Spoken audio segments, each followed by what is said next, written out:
This time on Road and Race, I introduce you to my new project car, the cheapest Nissan 350Z in the country. It needs a bit of work.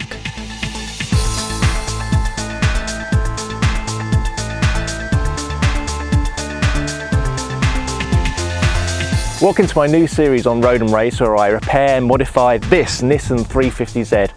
Over the coming weeks and months, I'll transform this slightly unloved but undoubtedly beautiful car into the best it can be. Nissan made the 350Z from 2002 to 2009, and what we have here is an early 2004 model which has done about 74,000 miles. It has a 3.5 litre V6 producing 280 PS and 363 Newton meters of torque. 0 to 60 is done in 5.9 seconds. It's also finished in this rather fetching sunset orange. This is actually the second 350Z I've owned. I had a 2007 convertible model 5 years ago, and it was the first proper sports car I ever bought. I was blown away by the handling and, more importantly, the power. I love that car, but after driving and owning a lot of fast cars over the years, I was thinking, could it be as good as I remember? Could I trust my memories? Well, I'm pleased to say yes, it does. The first thing that strikes you when you get in this car is how well built everything feels. It's got a nice kind of solid, chunky feel about it. The steering is heavy, but not too heavy. It just gives you enough feel. The gearbox has a ridiculously short throw. It slots in really nicely. It's a pleasure to use.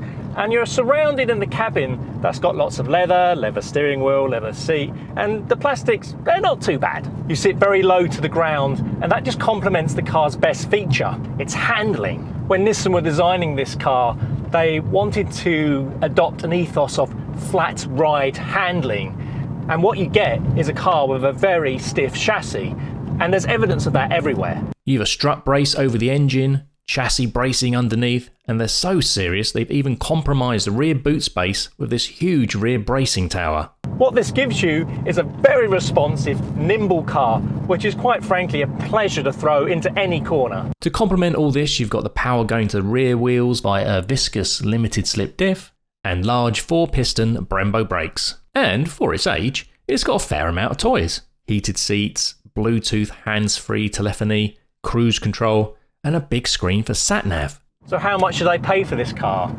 £5,150. Not too bad. But when you buy a 14-year-old car, you have to expect one or two little issues. So before I buy a car, I like to use a free app called Vehicle Smart. Amongst other things, you can check the MOT history of the car.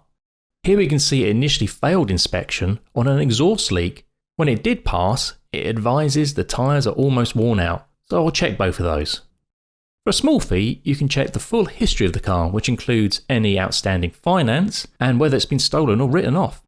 The app also includes reminders for when the MOT, tax and insurance are due, which makes looking after multiple cars much easier. As you can see from the outside, it looks great. Paintwork's generally in very good condition. The alloy wheels are all really quite good.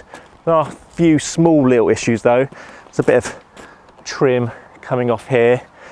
We're running different tyres on every single wheel. Can you believe that? There's a tiny bit of rust forming just here. And round the back, the exhaust tips are filthy. Under the bonnet, the car looks really original, which is what I was looking for. No horrible modifications or ridiculous things done in here yet. Looking at the fluid levels, there's signs that not the most amount of care has been taken in here. Power steering fluid's low, coolant's low. But I'm going to do a full service on the car, change all the fluids, spark plugs, everything it needs doing, so it'll be as good as it can be. The auxiliary belts look terribly worn, and there also appears to be a leak from the power steering cooler. Looking under the bottom of the car, you can see the exhaust has been repaired a number of times, which isn't great. It's a bit rusty. Talking about rust, the W brace that supports the underside of the car is looking particularly bad, and generally there's a bit of rust under the car, but not something that's going to be too bad to repair, I don't think.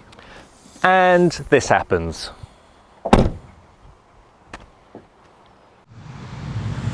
The first problem with this car is the brakes. You're going over about 40 or 50 miles an hour and you stamp on the brakes, you get lots of judder from the brakes. It feels like something's wrong there. Steering wheel shakes. It's not right. I've got to get that sorted out. After that, got to look at this gearbox. First to fourth, lovely. Trying to get it into fifth is almost impossible. And sixth, I don't know what it is. I think maybe it's the gate or something, but that needs to be looked at. After that, you have to do something about the clutch. Jeez, it's bad. It's really, really bad. I've driven one of these cars before, as you know, and the clutch should be nice and linear, easy to use, but the bite point is really hard to find, and it's really high. So try and do an uphill start, it's just, you can't do it. It's really embarrassing. You roll backwards. And it gives no feel. It's horrible to use, so that's got to be sorted out. This car came with the optional 7-speaker Bose system, including a subwoofer behind the chair, and it's great. It's really loud, good fidelity, works really well, like it, but only accepts tapes or CDs.